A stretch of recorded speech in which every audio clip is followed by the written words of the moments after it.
Breakfast ആയിട്ടും ഡിന്നറായിട്ടും കുട്ടികളുടെ lunch ബോക്സിലും ഒക്കെ കൊടുത്തുവിടാൻ പറ്റിയ, അതുപോലെ ചപ്പാത്തിയൊക്കെ നമ്മൾ കഴിച്ച് മടുത്തെങ്കിൽ നല്ല ട്രൈ ചെയ്യാനായിട്ടുള്ളൊരു ഡിഷാണിത്. നല്ല ടേസ്റ്റിയാണ്, അതുപോലെ നല്ല സോഫ്റ്റാണ്. ഇനി ഒരാഴ്ച വരെയൊക്കെ കേടാകാതെയും ഇരിക്കും. ദൂരെ യാത്രയൊക്കെ പോകുന്ന സമയത്ത് നമുക്ക് തയ്യാറാക്കി കൊണ്ടുപോകാൻ പറ്റിയൊരു ഡിഷ് കൂടിയാണ്. അപ്പോൾ എല്ലാവരും വീഡിയോ സ്കിപ്പ് ചെയ്യാതൊന്ന് കണ്ടു നോക്കണം. അപ്പോൾ ഇതിൻ്റെ കൂടെ കഴിക്കാനായിട്ടുള്ള 2 ചട്നിയും കൂടെ കാണിക്കുന്നുണ്ട്. അപ്പോൾ നമുക്കിത് എങ്ങനെയാണ് തയ്യാറാക്കുന്നതെന്ന് കണ്ടു നോക്കാം. എല്ലാവർക്കും നമസ്കാരം. നമ്മുടെ പുതിയ വീഡിയോയിലേക്ക് എല്ലാവർക്കും സ്വാഗതം. അതിന് വേണ്ടിയിട്ട് ഞാനിവിടെ ഉലുവ ഇലയാണ് എടുത്തിരിക്കുന്നത്, ഉലുവ ചീര. ഇപ്പോൾ നാട്ടിലൊക്കെ ഉലുവ ചീര കിട്ടാറുണ്ട്. ഉലുവ ചീര കിട്ടുകയാണെങ്കിൽ ഇതേ രീതിയിലൊന്ന് തയ്യാറാക്കി നോക്കൂ. ഇല്ലെങ്കിൽ ശകല ഉലുവ കുതിർത്ത് ഒന്ന് ചെടിയുടെ ചുവട്ടിലൊക്കെ ഇട്ട് കൊടുത്താൽ മതി, ചെടിച്ചട്ടിയിലൊക്കെ. അപ്പോൾ ഇത് അപ്പോഴേ കിളിർത്ത് വരും. എന്നിട്ട് നമുക്ക് ഇതേ രീതിയിൽ ചപ്പാത്തി ഉണ്ടാക്കാവുന്നതാണ്. ഞാൻ ഈ ഉലുവ ചീര എടുത്തിട്ട് അതിൻ്റെ വേരൊക്കെ കട്ട് ചെയ്ത് കളഞ്ഞിട്ടുണ്ട്. എന്നിട്ട് നമുക്ക് ഇതിൽ നിന്ന് കുറച്ച് ഇല പറിച്ചെടുക്കാം. നമുക്ക് വളരെ ഹെൽത്തി ആയിട്ടുള്ളൊരു ഡിഷാണിത്. ഉലുവ പോലെ തന്നെ ഗുണമുള്ളതാണ് ഉലുവ ഇലയും, എല്ലാവർക്കും അറിയാവുന്നതാണ്. ഇപ്പോൾ ഡൈജഷനൊക്കെ വളരെ നല്ലതാണ് ഉലുവ ഇല കഴിക്കുന്നത്. അതുപോലെ മുടി പൊഴിച്ചിലിനും ജോയിൻറ്റ് പെയിനൊക്കെ മാറുന്നതിനൊക്കെ വളരെ നല്ലതാണ്. ജോയിൻറ്റ് പെയിന്, നടുവേദനയൊക്കെ ഉള്ള സമയത്തൊക്കെ ഇതേ രീതിയിൽ ഉണ്ടാക്കി കഴിക്കാൻ പറ്റിയതാണ്. ഇതിൻ്റെ തണ്ടും നല്ല സോഫ്റ്റ് ആയിട്ടുള്ളതാണ്. അപ്പോൾ ഞാൻ കുറച്ച് ഇല എടുത്ത് വെച്ചിട്ടുണ്ട്. നമുക്ക് ബാക്കിയുള്ളത് നമുക്കങ്ങ് മാറ്റി വയ്ക്കാം. ഇനി ഈ പറിച്ചെടുത്ത ഇല നന്നായിട്ടൊന്ന് വാഷ് ചെയ്ത് അതിൻ്റെ വെള്ളമൊക്കെ ഒന്ന് മാറ്റിയതിന് ശേഷം നമുക്കിതൊന്ന് ചെറുതായിട്ടൊന്ന് അരിഞ്ഞെടുക്കാം. ഇപ്പം ഞാൻ ചപ്പാത്തി ഉണ്ടാക്കുന്ന സമയത്ത് ഉലുവ ഇല കൊണ്ട് ചപ്പാത്തി ഉണ്ടാക്കുമ്പോൾ ഇങ്ങനെ അരിഞ്ഞെടുക്കാറില്ല. ഞാൻ ഉലുവ ഇല അങ്ങനെ തന്നെ ഇട്ട് കൊടുക്കുകയാണ് ചെയ്യുന്നത്. നമ്മൾ മാവ് കുഴയ്ക്കുമ്പോൾ ഇതും കൂടെ അങ്ങ് സോഫ്റ്റ് ആവുമല്ലോ, അപ്പോൾ അതുകൊണ്ട് ഞാനിങ്ങനെ അരിഞ്ഞെടുക്കാറില്ല. ഇത് വീഡിയോ കാണിക്കുമ്പോൾ എല്ലാവർക്കും സംശയം ഉണ്ടാവും ഇതിനി അരിയണ്ടേ എന്നൊക്കെ ഉള്ള, അതുകൊണ്ടാണ് ഞാനിത് അരിഞ്ഞ് കാണിക്കുന്നത്. അപ്പോൾ ഇത് അരിയാതെയോ അരിഞ്ഞോ എങ്ങനെ വേണമെങ്കിലും ഇടാൻ കുഴപ്പമൊന്നുമില്ല. അപ്പോൾ നമുക്ക് ഞാനിങ്ങനെ എല്ലാം അരിഞ്ഞെടുത്തിട്ടുണ്ട്. നമുക്കിനി ഒരു പാത്രത്തിലേക്ക് 2 കപ്പ് ഗോതമ്പ് പൊടിയാണ്, വീറ്റ് ഫ്ലോർ. അത് നമ്മൾ ആശീർവാദിൻ്റെ പൊടി തന്നെയാണ് എടുത്തിരിക്കുന്നത്. ഇതിലേക്ക് ഒരു ആവശ്യത്തിന് ഉപ്പിട്ട് കൊടുത്തിട്ടുണ്ട്. 1/2 ടീസ്പൂൺ മഞ്ഞൾപ്പൊടി, 1 ടീസ്പൂൺ കാശ്മീരി മുളക് പൊടി, 1/2 ടീസ്പൂൺ മല്ലിപ്പൊടി, 1/2 ടീസ്പൂൺ നല്ല ജീരകം, ഇനി ഒരു 1/2 ടീസ്പൂൺ അജ്വൈൻ എടുത്തിട്ടുണ്ട്. അജ്വൈൻ നമ്മുടെ അയമോദകമാണ്. അത് കയ്യിൽ വെച്ചൊന്ന് തിരുമ്മി അതിൻ്റെ ഫ്ലേവർ, നല്ല ഫ്ലേവർ കിട്ടും. എന്നിട്ട് നമുക്കിത് ഇട്ട് കൊടുക്കാം. ഇതിൻ്റെ ഫ്ലേവർ ഇഷ്ടമല്ലാത്തവർക്ക് ഇത് സ്കിപ്പ് ചെയ്യാവുന്നതാണ്. ഇനി ഇതിലേക്ക് ഒരു 3 ടേബിൾ സ്പൂൺ ഓയിൽ ഞാൻ ഒഴിച്ചു കൊടുക്കുന്നുണ്ട്. എന്നിട്ട് നമ്മൾ ആദ്യം മസാല ഇട്ട് എല്ലാം ഒന്ന് മിക്സ് ചെയ്തിട്ടുണ്ട്. പിന്നെ അത് കഴിഞ്ഞ് നമ്മൾ ഓയിൽ ഒഴിച്ചു കൊടുത്തിട്ട് നന്നായിട്ട് ഓയിൽ ഒഴിച്ച് തന്നെ കൈകൊണ്ട് മിക്സ് ചെയ്ത് കൊടുക്കണം. അപ്പോൾ മാവ് നന്നായിട്ട് സോഫ്റ്റായി കിട്ടാൻ വേണ്ടിയിട്ടാണ് ഓയിൽ ഒഴിച്ച് ആദ്യം നന്നായിട്ടൊന്ന് മിക്സ് ചെയ്തിട്ട്, ഇത് നല്ല സോഫ്റ്റ് ആയിട്ടുണ്ടോ എന്ന് അറിയാൻ വേണ്ടി കയ്യിലൊന്ന് കുറച്ച് മാവ് എടുത്തിട്ടൊന്ന് മുറുക്കി പിടിച്ചാൽ മതി. അപ്പോൾ അത് അതേ രീതിയിൽ അങ്ങനെ സെറ്റായിട്ടിരിക്കുന്നുണ്ടെങ്കിൽ നമുക്കിത് കറക്റ്റായിട്ടുണ്ടെന്ന് മനസ്സിലാവും. ഇല്ലെങ്കിൽ കുറച്ചുകൂടെ എണ്ണ ഒഴിച്ച് അങ്ങ് ഇങ്ങനെ മുറുക്കി പിടിച്ചിട്ട് ഇത് മാവ് സെറ്റാവുന്നില്ല, അങ്ങ് പൊട്ടിപ്പോകുന്നുണ്ടെങ്കിൽ ഒരു ടീസ്പൂണോ 1 ടേബിൾ സ്പൂണോ എണ്ണ ഒഴിച്ചു കൊടുത്ത് ഒന്നുകൂടി ഒന്ന് മിക്സ് ചെയ്തെടുക്കാം. ഇപ്പം ഞാനിത് അതിൽ നിന്ന് കുറച്ച് മാവ് അങ്ങ് മാറ്റുന്നുണ്ട്. നമുക്ക് ഉലുവ ഇല ഉണങ്ങിയത് കൊണ്ടും നമുക്കിങ്ങനെ ചപ്പാത്തി ഉണ്ടാക്കാം, അതുകൂടെ ഞാൻ കാണിക്കുന്നുണ്ട്. അപ്പോൾ നമുക്ക് ഉലുവ ഇല ഞാൻ ഇതിലേക്ക് ഇട്ട് കൊടുത്തിട്ടുണ്ട്. നമ്മൾ കുറച്ച് മാവങ്ങ് മാറ്റിയതുകൊണ്ട് നമ്മൾ അരിഞ്ഞെടുത്ത ഇല അത്രയും ഇട്ട് കൊടുത്തിട്ടില്ല. ഇനി ആ ഇല കൊണ്ട് തന്നെ ഇല ഇട്ടിട്ട് ഒന്നുകൂടെ ഒന്ന് കുഴച്ചെടുക്കുന്നുണ്ട്. അതിനുശേഷം നമുക്ക് വെള്ളം ഒഴിച്ച് കുഴച്ചെടുക്കാം. 1 കപ്പ് വെള്ളം ഞാൻ എടുത്തിട്ടുണ്ട്. ഇത് തണുപ്പ് സമയത്താണെങ്കിൽ വെള്ളവും നന്നായിട്ട് തണുപ്പായിട്ടായിരിക്കും ഇരിക്കുന്നത്. ഇപ്പോൾ ഇവിടെ നല്ല തണുപ്പാണ്.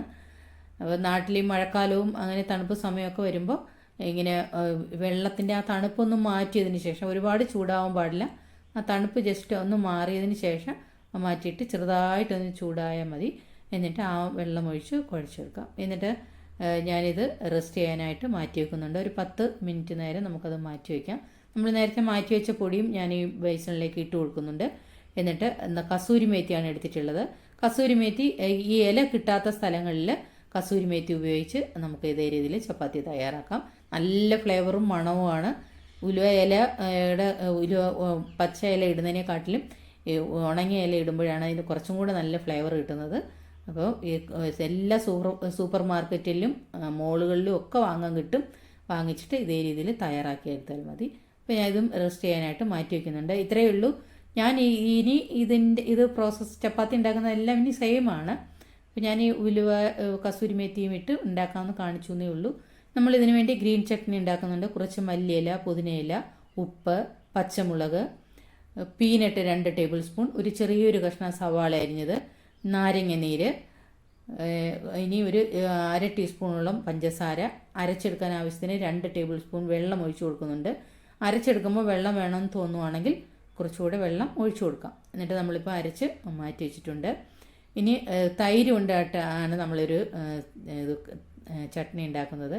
അതിന് ഒരു ശകലം മല്ലിയില, ഒരു 2-3-4 ഫ്ലേവറിന് വേണ്ടി മാത്രം പുതിനയില, ഒരു ചെറിയൊരു കഷ്ണം പച്ചമുളക്, ഒരു കുഞ്ഞൊരു ഗാർലിക്ക്. ഈ പഞ്ചസാരയാണ് കൂടുതൽ. 1 ടീസ്പൂൺ പഞ്ചസാരയും 1 നുള്ളി ഉപ്പ് ഇട്ടിട്ട് നന്നായിട്ട് മിക്സ് ചെയ്ത് നമ്മൾ നേരത്തെ ചതച്ച് വെച്ച ആ ഇലയും കൂടി ഇതിലേക്ക് ഇട്ടിട്ട് ഒന്ന് മിക്സ് ചെയ്തിട്ട് കഴിച്ചു നോക്കൂ. വളരെ ടേസ്റ്റാണ്. വേറെ ഒരു കറിയുടെ ആവശ്യമില്ല ഈ ചപ്പാത്തി കഴിക്കാനായിട്ട്. എൻ്റെ ഫേവറേറ്റും കൂടിയാണ്. ഞാൻ ഇനി ആ മാവ് ഇപ്പോൾ 10 മിനിറ്റ് ആയിട്ടുണ്ട്. നമ്മളത് ഈ ബേസിനിലേക്ക് വീണ്ടും മാറ്റിയിട്ടുണ്ട്.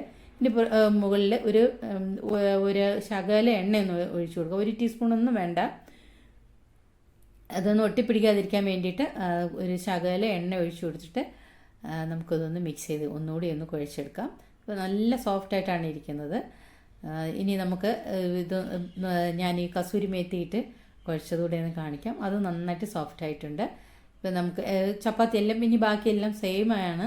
ഇനി അത് നമ്മളിനി ചപ്പാത്തി ഉണ്ടാക്കാനായിട്ട് മാവ് നമ്മൾ ഒരേ വലിപ്പത്തിലുള്ള ബോൾസാക്കി മാറ്റുന്നുണ്ട്.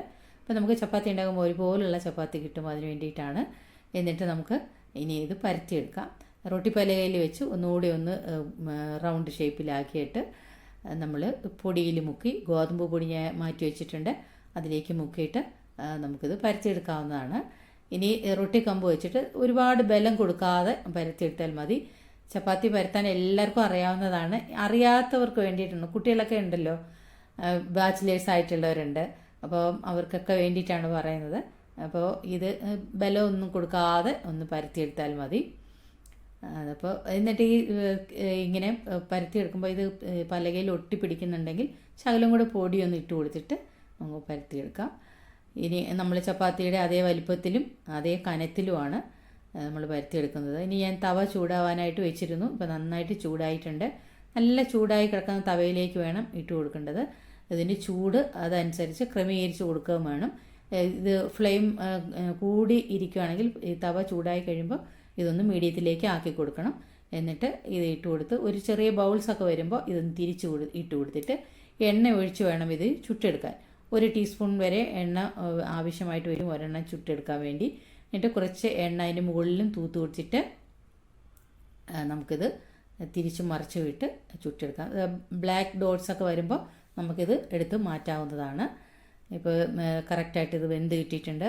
നമുക്കിത് മാറ്റിയെടുക്കാം. ഇനി നമ്മളിത് സ്റ്റോർ ചെയ്യാനായിട്ട് നമ്മൾ വെക്കുകയാണെങ്കിൽ ഇതിൻ്റെ തണുപ്പ് നന്നായിട്ട് ചൂട് മാറിയതിന് ശേഷം വേണം ഇത് സ്റ്റോർ ചെയ്യാനായിട്ട്. അതായത് പാക്ക് ചെയ്ത് ദൂരെ യാത്രയ്ക്കൊക്കെ പോകുന്ന സമയത്ത് കൊണ്ടുപോകുമ്പോൾ ഇത് നമ്മൾ ചപ്പാത്തി ഉണ്ടാക്കിയതിന് ശേഷം ഒരു പ്ലേറ്റിൽ എടുത്ത് നിരത്തി വെച്ച് കൊടുക്കണം. അപ്പോൾ ഇട്ട് കൊടുക്കുമ്പോൾ ഇത് നന്നായിട്ട് തണുത്ത് കിട്ടും. അടിക്കടിക്ക് വയ്ക്കുമ്പോൾ ഇതിൻ്റെ ഈർപ്പം അതിൽ നിൽക്കാനുള്ള ചാൻസ് ഉണ്ട്. അങ്ങനെ ഇരിക്കുകയാണെങ്കിൽ ഇത് ഫംഗസ് വരാനുള്ള ചാൻസ് ഉണ്ട്. അതുകൊണ്ട് ഇത് നിരത്തിയിട്ടിട്ട് അതിൻ്റെ നന്നായിട്ട് ആ ചൂട് മാറിയതിന് ശേഷം നമുക്കിത് പാക്ക് ചെയ്യാം. അങ്ങനെ വയ്ക്കുകയാണെങ്കിൽ ഇത് ഒരാഴ്ച വരെ കേടാകാതിരിക്കും. ഓരോ ദിവസം കഴിയുമ്പോഴും ഇത് സോഫ്റ്റായി വരികയുള്ളൂ. അത്രയും നല്ലൊരു ചപ്പാത്തിയാണ്. വളരെ ടേസ്റ്റിയാണ്. ഇതിൻ്റെ കൂടെ ഡേറ്റ്സിൻ്റെ അച്ചാറോ ചട്നിയോ ഒക്കെ കഴിക്കാനും നല്ലതാണ്. ഞാൻ യാത്ര ചെയ്യുമ്പോഴൊക്കെ ഡേറ്റ്സിൻ്റെ അച്ചാറാണ് കൊണ്ടുപോകാറുള്ളത്. എല്ലാവരും തയ്യാറാക്കി നോക്കൂ, എല്ലാവർക്കും ഇഷ്ടപ്പെടും. അപ്പോൾ നമ്മുടെ ചാനൽ ഇതുവരെ സബ്സ്ക്രൈബ് ചെയ്യാതെ കാണുന്നവരാരെങ്കിലും ഉണ്ടെങ്കിൽ ഒന്ന് സബ്സ്ക്രൈബ് ചെയ്ത് സപ്പോർട്ട് ചെയ്യാനും കൂട്ടുകാർക്കെല്ലാം ഒന്ന് ഷെയർ ചെയ്ത് കൊടുക്കാനും ലൈക്ക് ചെയ്യാനും മറക്കരുത്. നിങ്ങളുടെ വിലയേറിയ അഭിപ്രായങ്ങൾ എന്നെ അറിയിക്കാനും മറക്കരുത്. അടുത്തൊരു നല്ലൊരു ഡിഷായിട്ട് വീണ്ടും കാണാം. അതുവരെ എല്ലാവർക്കും താങ്ക്